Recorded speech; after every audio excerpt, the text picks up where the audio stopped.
Okay, looks like we're live on YouTube according to the screen. So we'll go ahead and get started. Let's welcome to Senate Ag for March 4th. Quick announcement for everybody in the room and listening. We did, at the request of the prime sponsor, the other bill we're going to be hearing, Senate File 135, will not be here today. Senator Hicks is busy with appropriations items, so we will not be here on that one. Just a little PSA for everybody who is either here or listening. So first up, we'll have Senate File 157. But first, let's call the roll. Senator Burchard. Senator French. Excused. Senator Cost. Here. Senator Wasserberger. Here. Chairman Boner. Here. And for everybody's information, Senator French is in revenue presenting a bill, and I have a bill directly after his. So whenever he gets back, I'll be heading out, and the committee will be under the able leadership of Senator Wasserberger. So till then, though, Senator Beitman, this is your bill. Welcome to Senate Ag. Feel free to take it away. Thank you, Chairman Boner and members of the committee. It's good to be here. Good evening. After a long day of hard work, I will try to keep this brief. I'm introducing to you Senate File 157, Property Rights Limitation on Local Authority.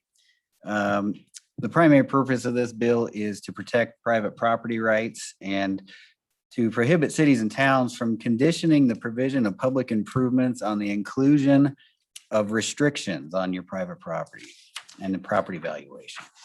That means a city and town can't discriminate against connecting free market units to the municipal wastewater system.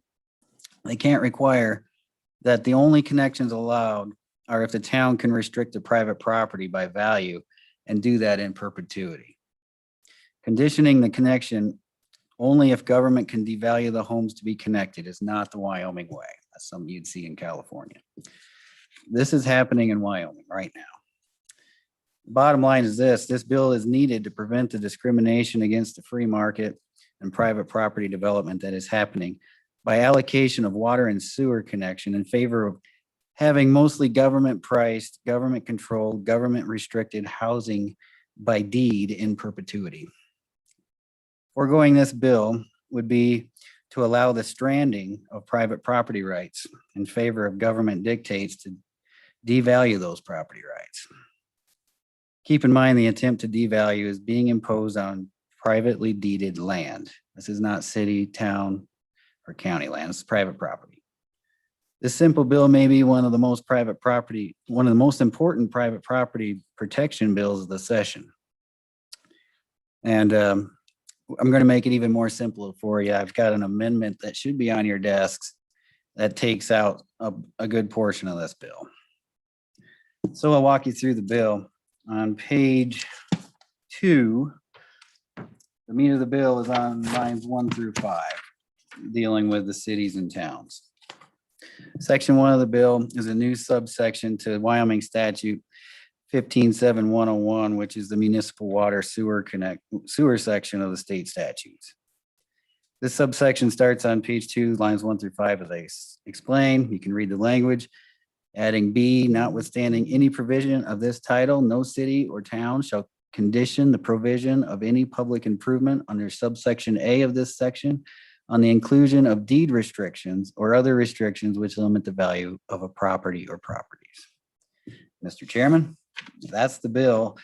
You'll see this other section here, but I have an amendment to strike that if it is your pleasure for the committee to do so. And I would stand for any questions. Any questions for Senator Martin? No? Okay. Well, makes it easy when it's a paragraph. I'll turn it. I know there's some folks that want to testify and I'll get out of the hot seat. Okay, very good. Don, do we have anybody online? We'll do that first. So that's kind of been our. Mr. Chairman. Yes, we have several people. Would you like me to bring them in one at a time, or? If anybody online wants to testify, go ahead and raise your hand so we can identify you as wanting to testify. And then we'll go ahead and just go from there. So go ahead and let anybody in that raises their hand in order to testify. Yes, yes, Mr. Chairman, I'm bringing them in.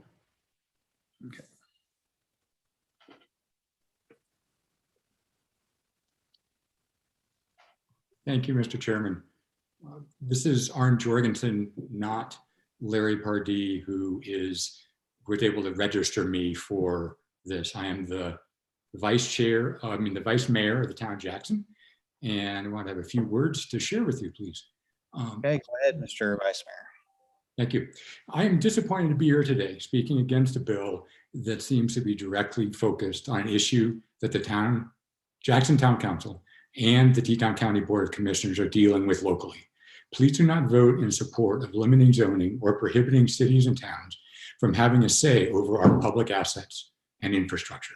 One of the key differences between municipalities and counties is the availability of municipal sewer, stormwater, water infrastructure. It is the sole responsibility of municipalities to be the fiscal and financial stewards of these assets on behalf of their resident taxpayers. And I want to emphasize that last point. Our role is to ensure that the ratepayers and our taxpayers are not being forced to assume additional costs or expenses.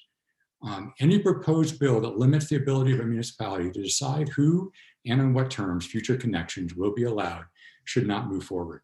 Housing challenges in our community, like many parts of Wyoming, are changing rapidly, largely driven by residents able to work or remotely creating what are coming to be known as Zoom towns. Wyoming municipalities need to be able to address these developing issues through continued local control as they deem appropriate. Voters in our area demonstrate overwhelming support for community workforce housing as recently as 2019, when $5.5 million for housing was approved in a specific purpose excise tax election. Our housing programs are based on well-crafted measures and restrictions to help maintain our community and the quality workforce businesses need. Recently and collectively, our community decided to pursue a neighborhood planning process currently underway for one of the largest remaining plots of land that could be developed in our community. The town has not yet had a chance to review the proposed development, and yet will do so through the planning process through late summer.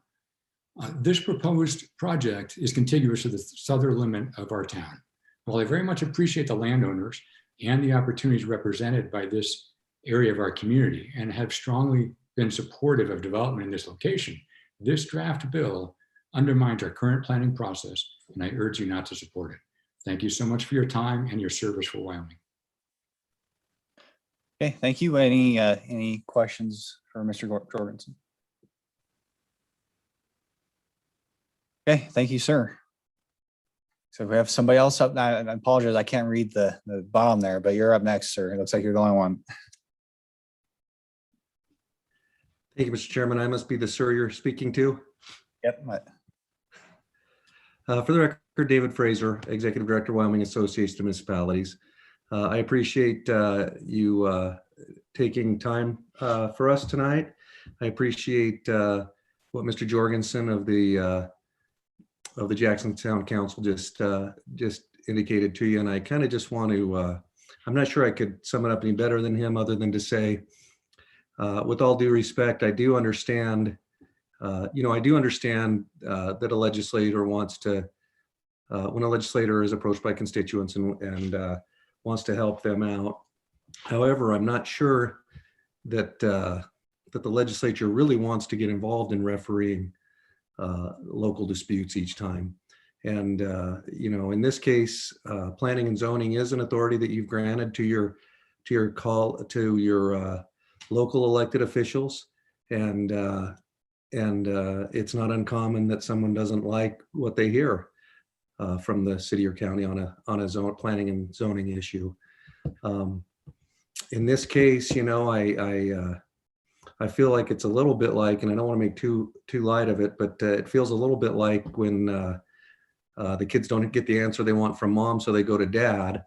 And I thought of it that way, and then I thought, it's worse than that. It's worse that it's as if the kids didn't like what they heard from mom, so they went to dad, and dad said, not only can you do what mom said you couldn't, but mom can't have any say in it ever again on future events. So In this case, this is something that is a local issue right now in one of your 99 municipalities.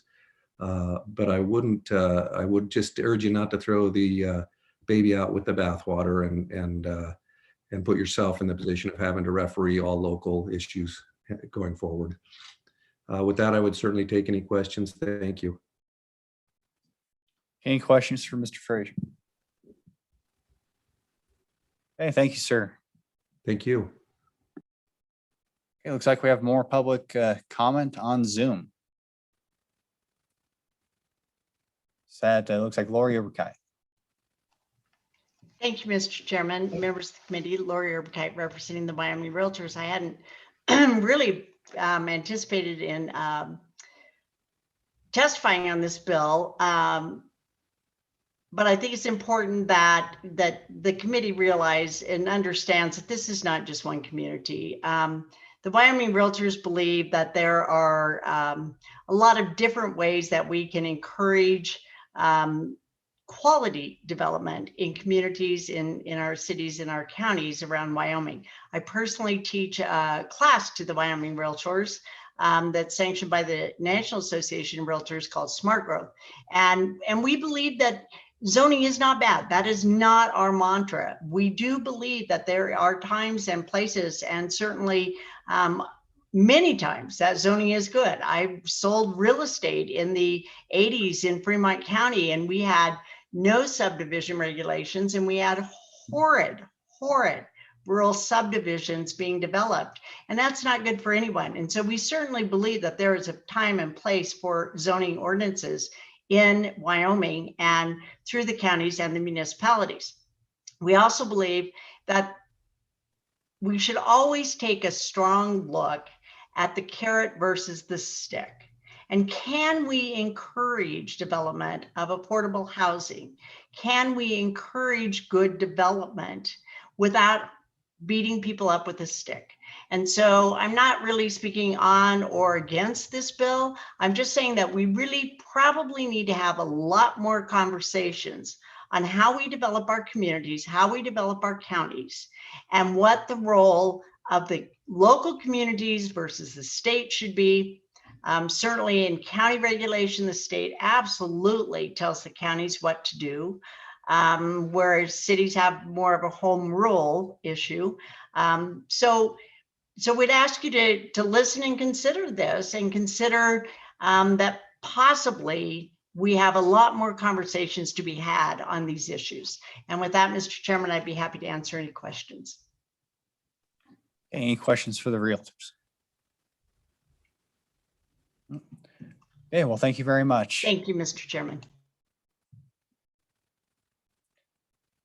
Okay, I'm assuming that's all that we have online.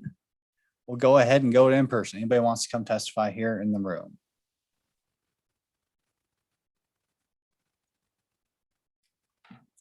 Okay, welcome to Senate Ag Committee. Please identify yourself and your affiliation.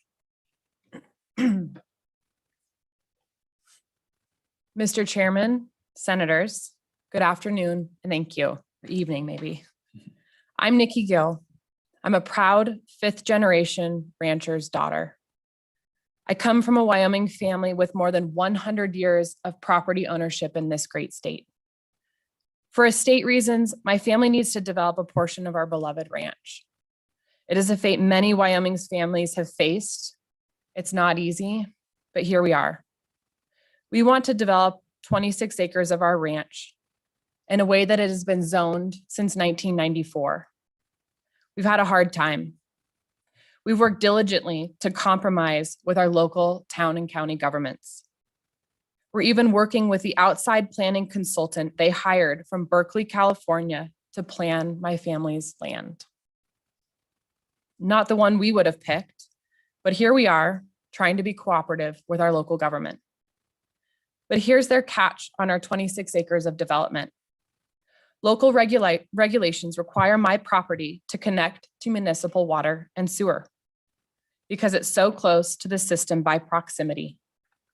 The town is therefore the exclusive provider of water and sewer services. You will hear some talk of capacity, but know this, My property had also been counted in the town's capacity studies since the plant was built decades ago, and again when it was expanded. And the unit count of those homes they expected to serve on my property were counted in consideration for federal and state funding for the local plant. Our units are in the town's service area and are in the capacity counts already. Despite all of this, when I approached the town for connection, they said they would deny my property for any reason because they have unbridled discretion, even though they are the only provider. And then they say they want to pick and choose who they grant connections to and want to give them only to government restricted, price controlled homes. They have no utility-based reason to deny my connection request. And in fact, the reason they are giving us is discriminatory. It is because they want to control private property, force no growth, and force us to develop devalued homes in order to get the connection. I have no other choice but to come to you for help. I thank you for your favorable consideration of this very important bill. If it can happen to my family, it can happen to other property owners and ranchers in Wyoming. Thank you for your time.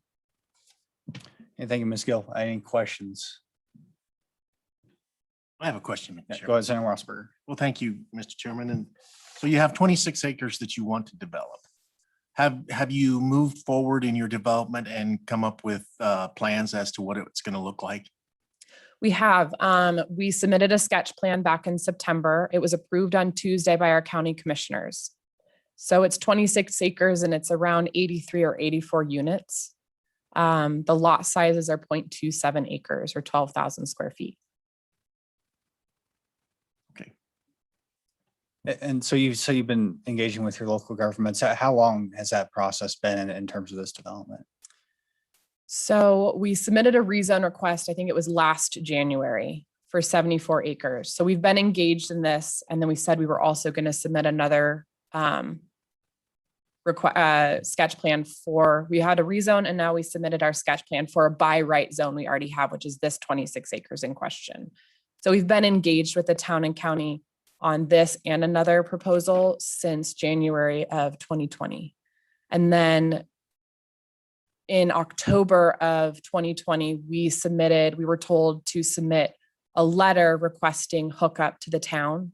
So we submitted that letter, we waited, we didn't hear from anyone. And then we asked again what we needed to do. And they said, actually, you need to submit some miscellaneous requests. So then we did that. And so we've had communication and back and forth. Okay, and so how long? And so since October, you've had this disagreement, I guess. Okay. So, Mr. Chairman, go ahead. So I'm trying to understand this. So you've gone to the county commissioners. Have they approved your development? They approved the sketch plan of the development, which is the first hurdle. And the approval hinged on us getting connection to town water and sewer. So they said, we will grant you this. You can move through the process to development plan and plat.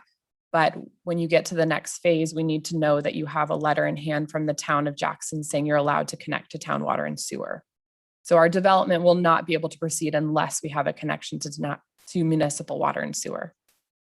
And Mr. Chairman, so the city of Jackson is not allowing, they're saying that the county commissioners are saying that you have to connect to water and sewer. And the city of Jackson is saying you cannot connect to water and sewer. Did they give you reasons for that? Or what are the reasons? Some of the reasons that we've heard that we cannot connect, and this is in meetings, is that, as was stated by another commenter, that this is the town's asset and they want to use that asset for development to happen that best suits or is the best for our community. And that is the deed restricted, price controlled housing for the workforce. So that's one reason. And one is that there isn't capacity, but we have graphs showing that these units were counted in multiple capacity studies. And when the capacity studies for the expansion were done in the 90s, that these units were counted towards that capacity. And that is why they received certain state funds and federal funds in order to increase the capacity. So it has been counted, but we're been told that there isn't capacity. We've also found out in some other, I might not be getting this exactly correct where we got this from, but there is something either in our comprehensive plan or LDRs or another capacity study that says the sewer plant will not reach full capacity, or 85% capacity for another 30 years. So we have that documented as well. And one more question. So,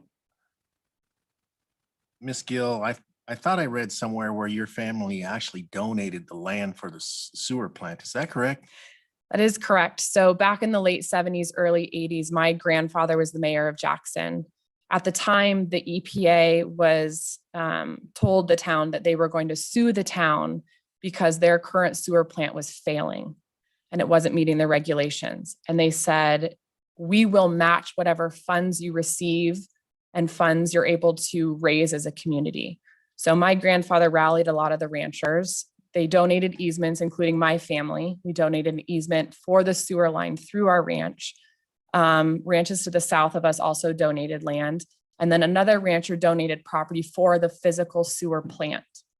Because of all those funds that were raised and the in-kind donations, the EPA matched what the value of those were, and the actual sewer plant was free of charge to the community. It didn't cost the community a penny.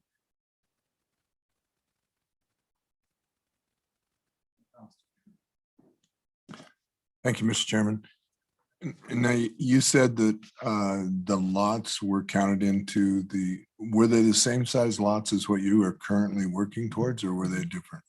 So this land was zoned suburban, is what it's called, in 1994. I'm pretty sure, I'm gonna have to double check the dates, but I think the capacity study initiated in 1993. And at that time, our ranch was 1 house per 3 acres. Right now, we have 26 acres of suburban, so it's about 83, 84 lots. And then the remainder of our ranch was downzoned to 1 house per 35. So between 1993 and now, we've had the suburban 26 acres and the remainder of the ranch was downzoned from 1 per 3 to 1 per 35. And I believe that is when the capacity study happened and when the funds counted these units is when it was 1 per 3, but I will have to double check on that. Thank you, Mr. Chairman. And now you were saying the 3 and the 35, but the 84 are on 0.26. 0.27, 0.27. 12,000 square foot lots. Was that the size that those lots were valued at when it's? Yes. Okay, thank you.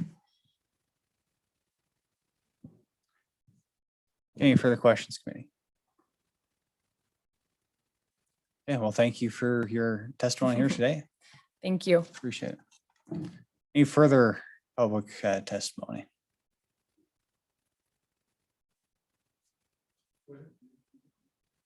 Okay, don't be shy, folks. See a lot of familiar faces up there. Come on down.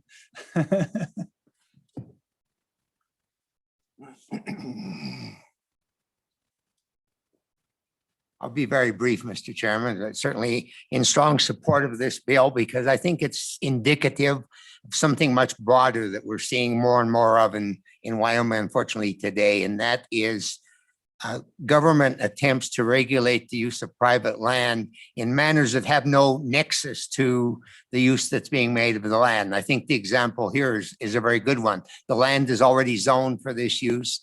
It's outside of the city limits, and yet the city is denying access to sewer and water service, not because of a capacity issue or any practical issues associated with sewer and water, but because the type of development that the landowner is undertaking does not meet the desires of the city with regard to providing affordable housing for workforce in the city. And we certainly recognize those needs. But my only point would be that as we look at these types of regulatory efforts, there has to be a direct nexus to meeting the needs.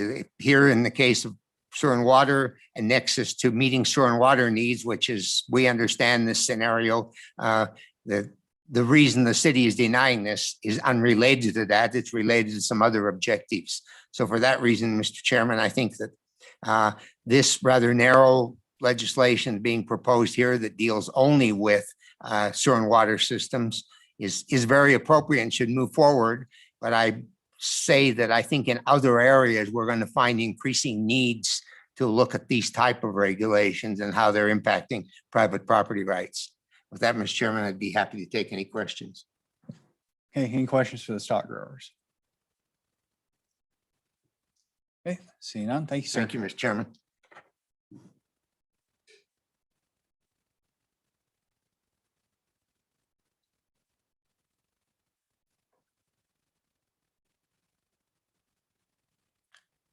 Mr. Moline, welcome to that committee. Thank you, Mr. Chairman, committee.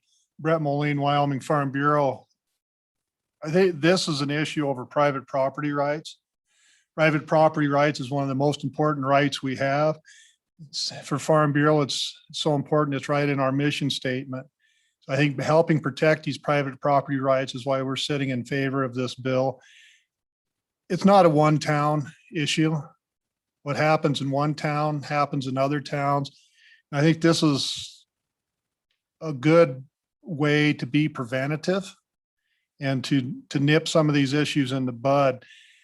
So the over control by an entity is at least a partial taking of private property value and of private property rights. So that's the reason that Wyoming Farm Bureau Federation is sitting firmly in favor of this bill. With that, Mr. Chairman, committee, I'd sit for any questions you may have for me. Okay, committee questions for the Farm Bureau? Hey, thank you, sir. Mr. Chairman, committee, thank you. Any further public comment?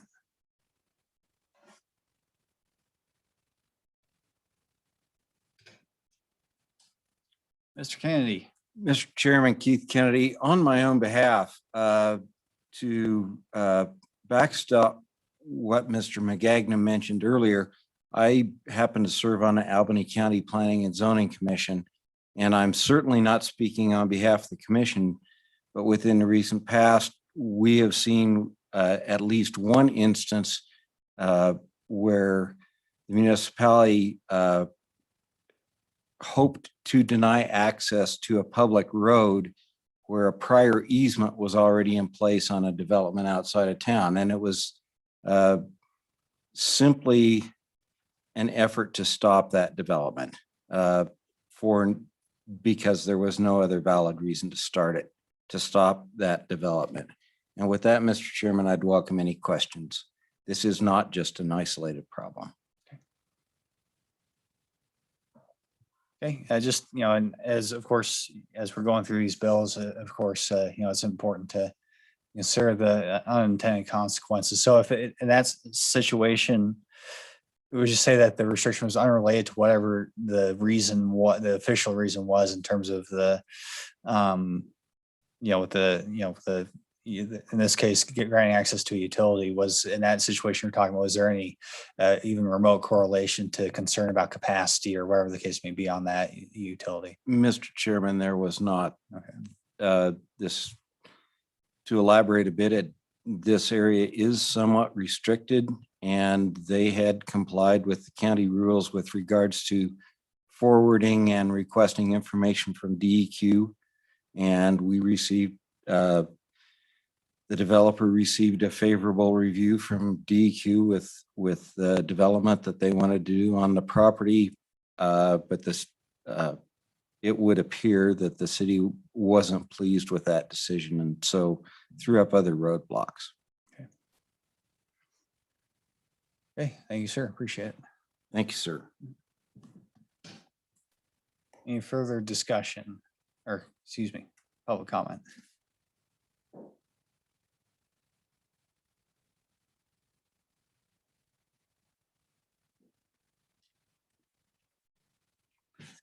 Hey, welcome, Mr. McNiven. Thank you, Chairman, members of the committee. Travis McNevin on behalf of the Hereford Ranch. we've heard from some advocates of a town in question, and I want to come back to a couple of just very key salient points. It is true that it is you as the legislator give broad authority to cities and towns to regulate utilities, but nowhere in that authority is the right to discriminate against the free market.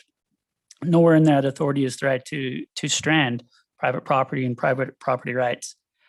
And if a municipality thinks that it can force deed restrictions or devaluation of private property, then the town is a monopoly of the connections. And gentlemen, we need to seriously pass this bill today.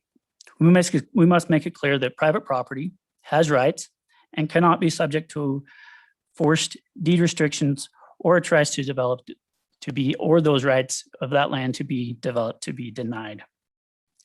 This isn't necessarily just a mom and pop squabble. This is an abuse of discretion and landowners looking to the state to make the law clear. Thank you for allowing me to testify today, and happy to stand for any questions. Okay, any questions? Oh, shoot. Thank you. Okay, any further public comment? No. Going once, going twice. Okay, public comment is closed. Committee, what's your pleasure? Okay, moved by Senator Cost. So we're on the bill for any discussion or amendments. And Senator Biden, you can come up here if you want. Yeah. And so just, so just to be clear, what you suggested was basically eliminating on page 2, lines 11 through 21. Is that right? That paragraph there? Correct. Yes, it would be all the in 18.5201 language, and then we'd have to go back into the title on page 1 and strike the necessary limit. You'd have to strike on page 1, limiting the page 2 zoning authority of boards of county commissioners. Sure. Okay. And that would be the amendment. Okay. So Senator Cost has a question. You had said 11 and you said 7 at 18.5201. Is it 18.5201 and all that? So would it be from 7 down or 11? 7 down. Right. Yeah. Sorry. That's, Okay, thank you. that's what I meant.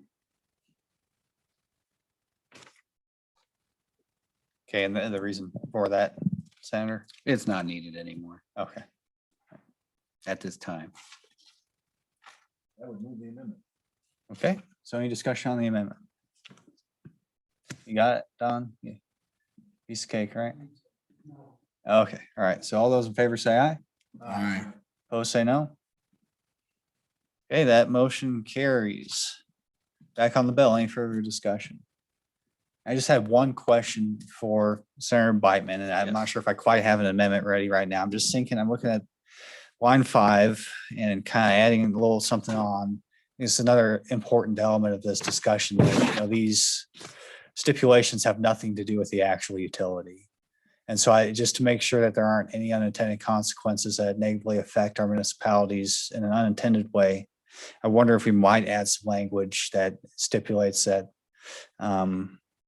that the deed restrictions are, I don't know, related to the operation of the public improvement or something like that. And I'm not sure if I'm quite ready to propose an amendment, but maybe an opportunity if you think that would be advisable to make sure that we're keeping this as you know, tight as possible.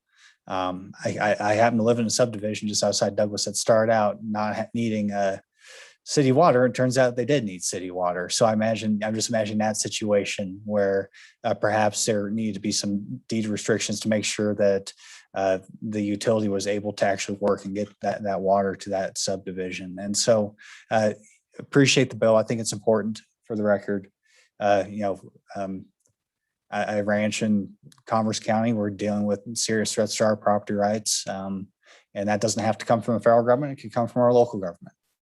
And one thing I've learned in the legislature is that, you know, it doesn't get any more local than a private property right or a personal property right. So we can talk about local control we want. I'd say that this bill attempts to address the most local form of control possible, which is our private rights. So So anyways, I won't go ahead and offer an amendment if you promise to maybe think about it. You can swear. Mr. and, Chairman, we can get yeah. together and Okay. work on something. Okay. I've got a pretty good track record going so far. I'm 1-0 this year on working with fellow senators on compromise amendments, and I'd be happy to work. with you, Okay. Mr. Chairman. All right. Senator Bouchard. Thank you, Mr. Chairman. I have same concerns, and I also, just some of the tone that I heard, I'm concerned of retaliatory things and things that could come back and that we didn't go far enough. So, I mean, that's really a concern of mine in this bill. Definitely something to consider. No, I'm asking to ask a question. Okay, I'm just really, I know last session we had an issue with Teton County and zoning. And we had to come in and this is the second year that we've had an issue in Jackson. And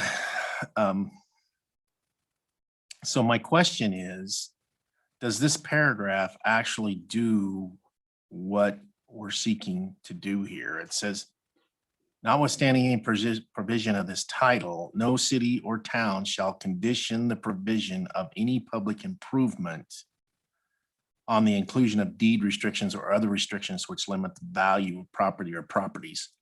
So in this particular case is, and I'm assuming that it's correct, that the original 82 lot development is worth more than if we built, it sounds like the city of Jackson is looking for low income housing. Correct. That's my understanding. That's what they're looking for. And that's where the kind of, what would you call it? Endless feedback loop was going on between the county and the city. They just kept, you need to talk to the county, you need to talk to the city, you need a permit from the county, you need to get a permit of the city. Was going nowhere, and they were abusing their local authority and conditioning it on this deed restriction. And to me, that's a major private property rights violation, and something that needs to be addressed, something that could happen in any city and town or any municipality across the state. In fact, you heard testimony that is not just limited to that certain town out west. So I think as a legislature, we need to take these kind of violations very seriously. We see what happens in other states when you don't protect private property rights. Things get out of hand pretty quickly. And this, so paragraph B is very limited. We're not throwing out all zoning. We're not getting rid of, we're not throwing the baby out with the bathwater here. It's very limited to conditioning public improvements on deed restrictions and forcing you to basically lower your property values because that's the wish of the municipality in this case. Mr. Chairman. And I'm assuming that this property is extremely valuable just because it's close to the city limits of Jackson. Mr. Chairman, Mr. Wasserberger, is probably out of my price range. I think it my might be out of the salary. price range of everybody in this room together. All right, I got it. Thank you. Thank you. Any further questions, committee? No, I don't. Mr. Chairman, Yes. there's a gentleman that would like to speak. May I bring him in? Sorry, I thought we kind of closed public comment. Who is it? Is it the Miss So, Wham? Mr. Parody. Do you want me to bring him in or not? No, thanks. No, we closed public comment. I'm sorry, but yeah, it's closed. We're working the bill. Certainly if the individual on the line wants to offer further input, he can email me. I'll go and make that offer at brian.boner@wyolag.gov, and we'll take his input into account that way as we if the bill moves forward. Certainly this is the very beginning of the legislative process. So Sure. so that being said, committee, So, yep, we have an amended bill. Any further discussion? Question. Okay, question on the bill.